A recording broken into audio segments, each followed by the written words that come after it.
नमस्कार, your money के Diwali special में आप सभी का बहुत स्वागत है। अभी तक हम स्टूडियो में बैठकर आपके इंश्योरेंस और म्यूचुअल फंड से जुड़े सवालों के जवाब दे रहे थे, लेकिन अब हम पहुंच गए हैं आपके घर।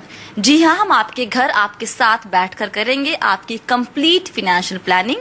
और इस कड़ी में आज हम सबसे पहले हैं मनीष और अर्चना जैन के घर, और इनकी कंप्लीट फाइनेंशियल प्लानिंग करने में हमारा साथ देंगे हमारे खास मेहमान रूंगटा सिक्योरिटीज के सीएफपी हर्षवर्धन रूंगटा। चलिए बात करते हैं सबसे पहले मनीष से। मनीष, अपने बारे में कुछ बताइए हमें पहले। हेलो स्वाति। हम लोग जो है दिल्ली के रहने वाले हैं। मतलब मैं और अर्चना दोनों के दोनों हम लोग दिल्ली में हमारा जन्म हुआ था और हम लोगों की पढ़ाई भी वहीं पे हुई है। हम लोगों ने कॉलेज और जैसे मैंने चार्टर्ड अकाउंटेंसी की तो मैंने वो भी दिल्ली से ही की है। उसके बाद कॉलेज करके ख़त्म करके मतलब हम दोनों ने अपना करियर वहाँ पे चालू किया। तो मेरे को मतलब काफ़ी मैं साल दिल्ली में रहा हूँ और पिछले कुछ 6-7 साल से मैं बॉम्बे में आया हूँ। अभी हमारे 2 बच्चे हैं हमारी फैमिली में, तो खुशहाल ज़िंदगी, छोटा परिवार, सुखी परिवार, हम लोग अपना ज़िंदगी जी रहे हैं। ये तो आपकी पर्सनल लाइफ के बारे में चीज़ें हो गई मनीष। अगर आपकी प्रोफेशनल फंड को हम डिस्कस करें तो क्या करते हैं आप और किस तरह की जॉब प्रोफाइल है आपकी? जैसे कि मैंने बोला, मैंने चार्टर्ड अकाउंटेंसी की है तो मैं फाइनेंस बैकग्राउंड से हूँ। मैं एमएनसी कंपनी में काम करता हूँ, तो उसमें अलग अलग मैंने रोल निभाए हैं, मतलब अलग अलग रोल करे हैं। तो अभी मैं जो है सेल्स फाइनेंस के रोल में काम करता हूँ। हम यहाँ पर आपकी कंप्लीट फाइनेंशियल प्लानिंग के लिए आए हैं, तो ज़रा अपने आमदनी और खर्चे दोनों के बारे में थोड़ा बहुत हमें जानकारी दीजिए। देखिए, उसमें तो जैसा कि सब लोग बोलते हैं, आमदनी जितनी हो जाए कम है और खर्चे जितने कम कर लो उतने ही ज़्यादा हैं। तो दोनों में बैलेंस करते रहते हैं। तो या हम लोग क्या करते हैं, हम लोग अपना थोड़ा सा प्लानिंग के हिसाब से अपना बजट मैनेज करते हैं कि हमारे को अपने जो कमिटमेंट्स हैं वो कितना चाहिए और उसमें हमारे को घर के खर्चे के लिए कितना चाहिए और हमको एंजॉय करने के लिए कितना चाहिए। तो उसमें हम थोड़ी उसमें प्लानिंग करते हैं, थोड़ा इन्वेस्टमेंट करते हैं, थोड़ा अपना वीकेंड्स एंजॉय करते हैं, थोड़ी शॉपिंग करते हैं, थोड़ा घर का खर्चा करते हैं। तो मिला जुला करके हम लोग जो है अपना मैनेज करते हैं। तो आपको भी लगता है कि जो आपकी आमदनी है और आपका खर्चा वो बैलेंस अभी ठीक है या फिर कहीं थोड़ा ऊपर नीचे हो रहा है?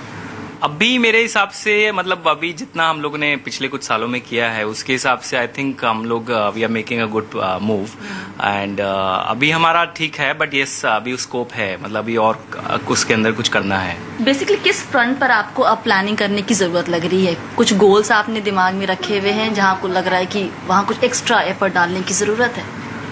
हाँ, कुछ अभी जैसे कि मतलब basic fundamental the rule is that you make some base and then start venturing out into से प्रॉब्ली रिस्की टेरिटरीज। सो अभी हमने क्या किया है कि कुछ हमने बेस इन्वेस्टमेंट्स कर लिए हैं, कुछ हमने फिक्स्ड इन्वेस्टमेंट्स कर लिए हैं। आई थिंक थोड़ा सा अभी इक्विटी में हमें जाने की जरूरत है, जो कि हम लोग प्लान कर रहे हैं। और थोड़ा सा अभी हमें थोड़ा एसेट बेस थोड़ा बिल्डअप करना है for future planning of our children. So वो 2 चीजें I think that those are the things which we are planning for ourself. मेरे को अभी थोड़ा दोनों बेटियों की हायर स्टडीज के लिए कुछ प्लान करना है, जिससे कि जब वो मतलब अपनी ग्रेजुएशन एज पे आए तो I want them to go abroad and do MBA, do higher education from good institute like London business school, MIT, Stanford. So उस हिसाब से थोड़ा सा मेरे को प्लानिंग करना है। तो जहाँ पे मेरे को किसी एक्सपर्ट की थोड़ी सी हेल्प की जरूरत है, तो वो अभी मैं एक्सप्लोर कर रहा हूँ। बात हम करेंगे जरूर। और इसके साथ ही चलो बच्चों की शादी भी हो जाएगी कल को, तो आपकी रिटायरमेंट बहुत जरूरी है। उसके बाद क्या करेंगे? उसके लिए कुछ प्लानिंग? उसके लिए हमने इतनी प्लानिंग अभी नहीं की है, क्योंकि धीरे धीरे हम लोग एक एक स्टेज पे कर रहे हैं। तो जैसे कि मैंने बोला, अभी हम लोग बच्चों की प्लानिंग कर रहे हैं कि उनकी स्टडीज कैसे होगी, उनके आगे फ्यूचर कैसे सिक्योर होएगा। तो अभी हम लोग वो कर रहे हैं। फिर उसके बाद आई एम होपिंग कि थोड़ा सा एसेट बेस हम लोग बना लेंगे, तो in the years in future हमारा थोड़ा सा उससे रिटर्न से हमारा रिटायरमेंट का हो जाएगा। बट उसमें भी अभी स्कोप थोड़ा बाकी है। और अर्चना, अभी आप शादी के पहले इनफैक्ट आप जॉब कर रही थी, राइट? और क्या अभी आप घर पे अभी हाउसवाइफ हैं, लेकिन क्या आगे चलते हुए प्लान है वापस से जॉब कंटिन्यू करने का? I was working even after wedding and after kids also. I just recently quit. And I think yes, I would like to definitely work again, provided my kids are in that stage that they are independent, they can take care of themselves. So why not? Definitely yes. और long run में क्या plan है? मुंबई में ही रहना है या फिर वापस दिल्ली जाना है आपने? आजकल के टाइम में actually you can't be so choosy and picky, because जहाँ जॉब लेके जाएगी, जहाँ पे करियर होगा वैसे जाएंगे. अभी हम लोग रिसेंटली बाहर से, मुंबई. हाँ प्रेफरेबली मुंबई, बट हाँ जहाँ पे हमारा मतलब अच्छा हमारे को करियर मिलेगा, जहाँ पे जॉब होगा वहीं पे. हर्ष, क्या लगता है आपको? आपने इनकी सारे खर्चे सुने, इनकी लायबिलिटीज, रिस्पॉन्सिबिलिटी सब देख रहे हैं. अपने मीन्स के अंदर है सब कुछ, या फिर क्या लग रहा है कि कहीं पे कुछ चेंजेस, बड़े चेंजेस करने की जरूरत है इनके फाइनेंसेस, इनकी पूरी जो प्लानिंग है उसके अंदर?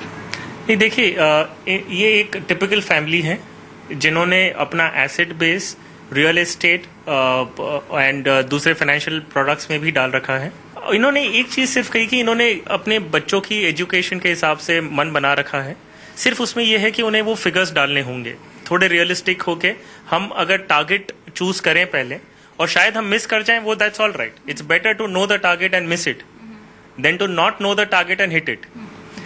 तो ये जरूरी है कि हम एक टारगेट बेस्ड गोल प्लानिंग करें, तो इनके लिए वो बेटर होगा. दूसरी बात उन्होंने एक और कही कि रिटायरमेंट का इन्होंने सेकंड प्रायोरिटी दे रखी है. ये कह के कि पहले हमारी अगर डॉटर्स की एजुकेशन के हिसाब से प्लानिंग करें, फिर हम रिटायरमेंट की तरफ ध्यान दें. मेरे हिसाब से वो थोड़ा गलत हो सकता है. मनी के दिवाली स्पेशल में आपका एक बार फिर से स्वागत है. आज हम हैं मनीष और अर्चना के घर, कर रहे हैं उनकी कंप्लीट फाइनेंशियल प्लानिंग, और इसमें हमारा साथ दे रहे हैं हर्षवर्धन रूंगटा. मनीष, आपने बताया कि आपकी जो भी प्रायोरिटी है वो है बच्चों की पढ़ाई. कितने बड़े बच्चे हैं आपकी? उम्र क्या है उनकी? मेरी बड़ी बेटी 4 साल की है और छोटी बेटी 1 साल की है. तो कितने पैसे आपको चाहिए होंगे? आपको कोई टारगेट है, कुछ कॉर्पस दोनों की पढ़ाई के लिए? बड़े होके जब उनकी एज मतलब उस ग्रेजुएशन पोस्ट ग्रेजुएशन स्टेज पे आए, तो उनके पास जो भी ऑप्शंस हैं हायर एजुकेशन के, वेदर इन इंडिया और आउटसाइड, वो सब इतने मीन्स हमारे पास अवेलेबल होने चाहिए जिससे कि उनको पूरा सफिशिएंट कॉर्पस उनके पास रहे, जिससे कि वो लोग आगे जिंदगी में आगे बढ़ सकें और जो है अपनी पढ़ाई लिखाई कर सकें. तो नॉर्मली 20 साल के आसपास आपको एक बड़ा कॉर्पस चाहिए होगा दोनों बेटियों के लिए, राइट? जी हाँ. हर्ष, 20 साल जब उम्र होगी दोनों बेटियों की, अभी एक 4 साल की अभी और दूसरी 1 साल की, तब इनको एक बड़ा कॉर्पस चाहिए होगा. ऑफ कोर्स क्या करना है डिसाइड नहीं किया है, अच्छी बात है, बच्चियों का जो मन होगा वही करेंगी. क्या लगता है शुरुआत कैसे करनी चाहिए? अभी तक इन्होंने बेटियों के लिहाज से कोई सच अलग से कुछ प्लानिंग नहीं की है.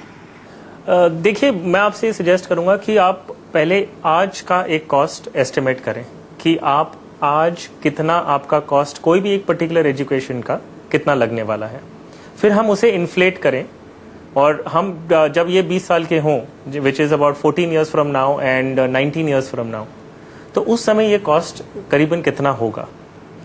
जब आप ये कैलकुलेशन कर लें, फिर इसके बाद आप ये शुरू करिए कि अगर मुझे यही कॉर्पस अगले 16 साल और 19 साल में बनाना है, तो मैं आज से कितना पैसा अलग रखने लग जाऊं उस चीज के लिए. जैसे आपने पहले कहा था कि आपके मन में जैसे लंदन बिजनेस स्कूल या कोई और इंस्टीट्यूट है, अगर हम ये देखें तो आज ये एजुकेशन का कॉस्ट करीबन 50 लाख से करीब होता है. ये आप अगर इन्फ्लेट करें, और ये 7% इन्फ्लेशन बहुत ही रीजनेबल इन्फ्लेशन रेट है हम अगर कंसिडर करें, ये आप इन्फ्लेट करें 16 ईयर्स लेटर और 19 ईयर्स लेटर, इस 50 लाख की वैल्यू हो जाएगी 1.5 करोड़ एंड 1.8 करोड़.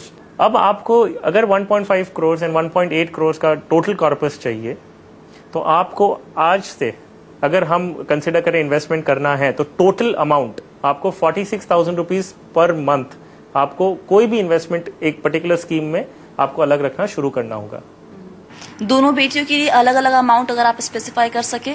जहां तक मैंने कैलकुलेट किया, बड़ी बेटी के हिसाब से जिनके 16 साल बाकी हैं अभी, करीबन 26,000 पर मंथ अलग रखना होगा, जिसका 16 ईयर्स लेटर अगर हम 12% रिटर्न्स भी कैलकुलेट करें तो ये 1.5 करोड़ का कॉर्पस होता है.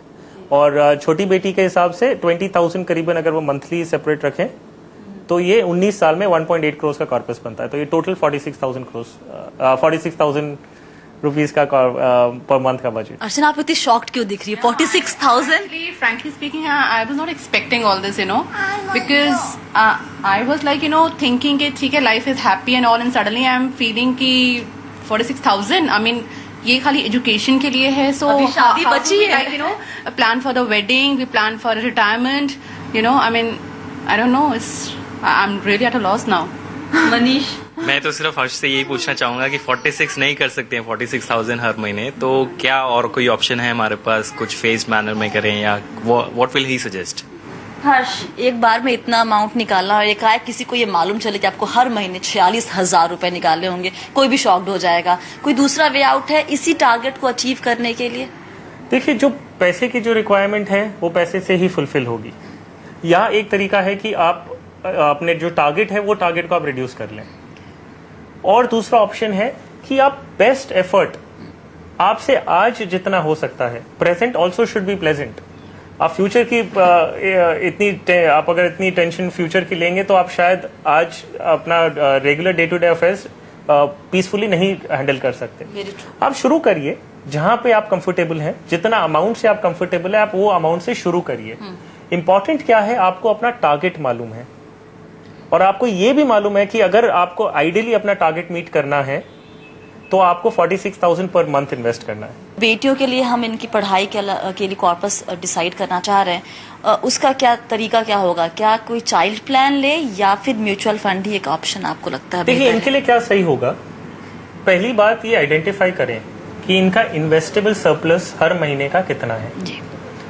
जो हो रहा है वो उसको साइड में रखें, उसके अलावा हर महीने का इन्वेस्टेबल सरप्लस कितना है। चलिए मनीष से ही पूछ लेते हैं। मनीष, आपके पास कितना सरप्लस और कितना अभी आप निवेश कर सकते हैं? कैपेसिटी तो देखनी पड़ेगी, बट हाँ अभी बड़ा इम्पोर्टेंट सवाल है, तो मतलब शायद मैक्सिमम 20,000 रुपये हर महीना। 20,000 रुपए हर महीना, ये और अभी निवेश कर सकते हैं हर्ष। इसको देखते हुए, इसको क्यों लेते हुए, क्या लगता है? देखिए, ये इनके लिए क्या बेटर होगा कि आप पहले एक कॉमन पूल बना लें। आपका जो अभी एग्जिस्टिंग इन्वेस्टमेंट चल रहा है वो आप चलने दीजिए, उसे आप अपने चाइल्ड के एजुकेशन के हिसाब से या रिटायरमेंट के हिसाब से कोई ईयर मार्क मत करिए, उसको जाने दीजिए जैसे चल रहा है। जैसे जैसे बच्चों की उम्र होती रहेगी आप उसमें से कॉर्पस एक जो जमा होगा आप उसमें से एक निकाल सकते हैं। आप एक चाइल्ड प्लान जो इंश्योरेंस कंपनीज ऑफर करती हैं वो एक यूनिक प्रोडक्ट बाय इटसेल्फ है। मैं आपको वार्न कर दूं, जैसे मैं पहले भी करते आया हूं, कि ये प्रोडक्ट में रिटर्न्स इतने अट्रैक्टिव नहीं हैं, लेकिन इनके जो बाकी के फीचर्स हैं वो डेफिनेटली वर्थ हैं कि आप उसको एक कंसिडर करें अपने पोर्टफोलियो में रखने के हिसाब से। Harsh, it will be very great if you could suggest some program. I mean, आपके दिमाग में कुछ कोई मार्केट में जो प्रोडक्ट होगा कुछ आता है, मतलब उसके फीचर्स कैसे वो हमारे लिए हेल्पफुल रहेगा, कुछ आप बताना चाहेंगे उसके बारे में? आपसे मनीष मैं बता दूं कि मार्केट के जो लीडिंग इंश्योरेंस कंपनीज हैं, आप LIC ऑफ इंडिया देख लीजिए, ICICI prudential, HDFC standard life, आप इन कंपनीज के चाइल्ड प्लान अगर देखें तो इसमें parent is the life assured और बच्चे बेनिफिशियरी होते हैं। इसमें एक यूनिक फीचर ये है कि अगर अगले 16 साल या 19 साल में अगर पेरेंट की डेथ हो जाती है, सम इंश्योर्ड जो आपने इंश्योरेंस अमाउंट ले रखा है वो उसका पेमेंट हो जाता है। आगे के कोई भी कंट्रीब्यूशन करने नहीं है प्लान में, क्योंकि अर्निंग मेंबर नहीं है फैमिली का। फिर उसके बाद भी जो इंश्योरेंस है वो कॉन्ट्रैक्ट है वो चलते रहता है। जब बच्चा 20 साल का होता है, जैसे आपने ओरिजिनली सोचा था कि पॉलिसी के पैसे मिलेंगे, वो पॉलिसी पेमेंट्स वापस उस समय किए जाते हैं। तो आप HDFC का चिल्ड्रंस प्लान है, ICICI प्रूडेंशियल का स्मार्ट किड के नाम से है, और LIC का जीवन छाया, जीवन अनुराग, ये जो नाम हैं उसमें से कोई भी अपनी सुविधा के हिसाब से कंसिडर कर सकते हैं। तो मनीष के बच्चों की पढ़ाई की तो प्लानिंग हो गई। वक्त है एक छोटे से ब्रेक का। ब्रेक के बाद हम करेंगे मनीष और अर्चना के लिए रिटायरमेंट की पूरी प्लान